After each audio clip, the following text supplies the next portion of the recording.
Yes, Yanga nayo kwa upande mwingine tunaweza kusema kwamba nao wamesusa. Waraka ambao umeandikwa na makamu wa rais wa klabu ya Yanga ndugu Arafat unaonyesha ni jinsi gani wananchi wameumizwa na kitendo cha bodi ya ligi kuweza kusitisha mchezo huo na kupangwa siku nyingine. Katika ujumbe wake ambao ameshare kwenye ukurasa pia wa klabu ya Yanga ameandika, anasema wao hawatakuja kucheza tena na Simba, leo ndio imekwisha, wanaendelea na ratiba zingine. Nisome kile ambacho amekiandika kupitia ukurasa wake Instagram ambao ameshare na wenye ukurasa wa Yanga. Anasema, ndugu wananchi, kwa dhati ya moyo wangu niwapongeze kwa kufika uwanjani kutoka kona zote nchini, mliosafiri kwa anga, mliosafiri kwa magari, mliopanda pikipiki, mliopanda boti hadi watembea kwa miguu. Yote ni kwa ajili ya Young Africa. Huu sio upendo bali mahaba ya kulevya kwa klabu hii bora zaidi nchini. Ndugu wananchi, poleni mno kwa kadhia ya leo. Sisi kama viongozi mmetupa dhamana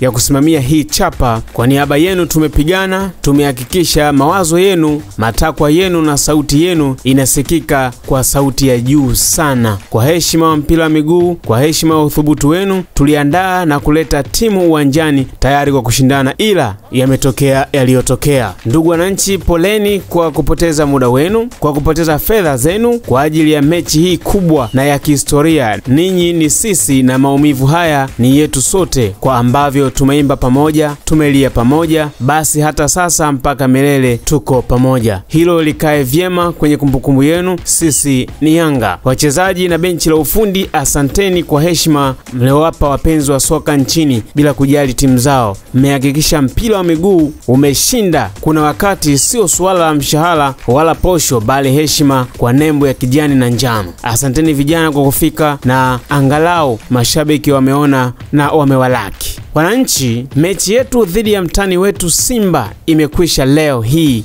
kwa msimu 2024-2025. Raundi ya pili na ieleweke vyema. Hakutakuwa na mechi nyingine, sehemu nyingine, siku nyingine na tarehe nyingine yoyote ya kuhusu Yanga dhidi ya Simba kwa ligi kuu. Iwekwe sawa kwenye kumbukumbu na ikolezwe vyema kwa wino kuwa it is done and dusted. Sisi tunasonga mbele na ratiba zingine. Hii ndio sauti yenu moja, kamba moja ya daima mbele, nyuma mwiko, na tutashikilia hapo hapo wananchi. Niwatakie safari njema wananchi wote kurejea makwenu. Mungu awalinde, awatangulie, awatunze, mkaungane tena na familia zenu. Tutakutana tena wakati mwingine panapo majaliwa, inshallah. Arafat, makamu wa rais wa klabu ya Yanga. Mwisho kunukuu kile ambacho amekiandika makamu wa rais wa klabu ya Yanga kwa kuthibitisha kwamba hawatakuja kucheza tena na wekundu wa Msimbazi Simba. Hii kesi bado mbichi sana, tusubiri kuona mambo yatakavyokuwa, lakini TFF wao wamesema kutokana na tuhuma mbalimbali ambazo wamezibaini kwenye kile kitendo cha jana Simba kuzuiliwa kuingia na kufanya mazoezi ya mwisho, wamejaribu kuihairisha hiyo mechi na kupisha uchunguzi kuona haki inatendeka, na wataitangaza kwa mara nyingine tena siku nyingine. Lakini Yanga wanasema jambo hili limekwisha.